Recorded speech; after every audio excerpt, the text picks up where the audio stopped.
By 2005, the concerts had started to find a rhythm. Each year had its own theme, its own shape, its own emotional arc. But something else was happening too. Like after the concerts, people would talk about music, but just as much they'd talk about specific moments and people in those moments and performances. It was something they felt, and I started to realize maybe it isn't just about the music, but it's what the music is connected to. That year I started thinking about storms, like there's something about them. You can feel them coming. The air changes, the energy build, you can hear the low rumble of the thunder off in the distance. And then suddenly, everything all at once, the rain, the sound, the movement, it's overwhelming. And I started to think, life feels like that sometimes. We all go through moments that feel like storms, some slow in building, some sudden and sharp. And I just wanted to explore that through music. So thunder became a way of expressing these moments. And musically, it was exciting. I brought in African drummers and a huge Brazilian drumline, as well as the entire University of Washington drumline. It was powerful, it was dynamic. I mean, the University of Washington drumline, they literally marched down the aisles. But something else was happening that year that mattered even more. We began bringing patience into the experience. I invited a friend of mine from the playroom at Seattle Children's. Her name was Amy Augmanson. She and I had written a song together, and I asked her if she would like to come perform it with the orchestra. She was pumped. She loved singing. Also that year, I had made a friend in Chris DeGarmo from the band Queensryche.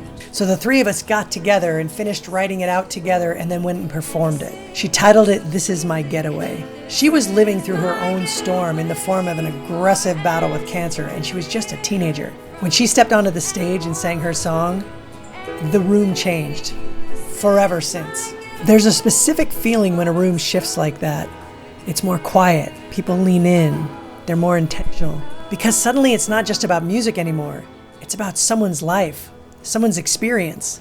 And the music becomes connected to that, amplifying it and holding it. And I began to understand something that would shape every concert after that. The music can open the door, but the human story is what people walk away with. Incidentally, that year I had proposed to my girlfriend. Like, she and I had been talking about marriage for over a year, and I thought, wow, what's a special way I could do this that nobody else could? I'll ask her to marry me at one of my symphonies. And she said yes, and we became engaged. And 5 months later, we disengaged. Looking back, maybe it's not the best idea to do something so personal out in public, but also, I don't regret it. I mean, I was very sad when it ended, but it also made me quite resilient and salty. Whew, what a storm to go through, though. There's something about storms. Like when you're in the middle of one, you don't really have control, but you're in it, riding it out. And those moments in life are often the ones that shape us most. You learn how much you can handle, how much you can take. You learn who's around you, who you can lean on. You learn who you are, and you learn how resilient you and every human being really is. What once felt overwhelming becomes something you just understand differently. That year changed the direction of everything again. I learned that concerts aren't just about themes and music. They were about people, their stories, their experiences, real moments. And once that became clear, there was no going back. Because the next year, I turned to something even more personal.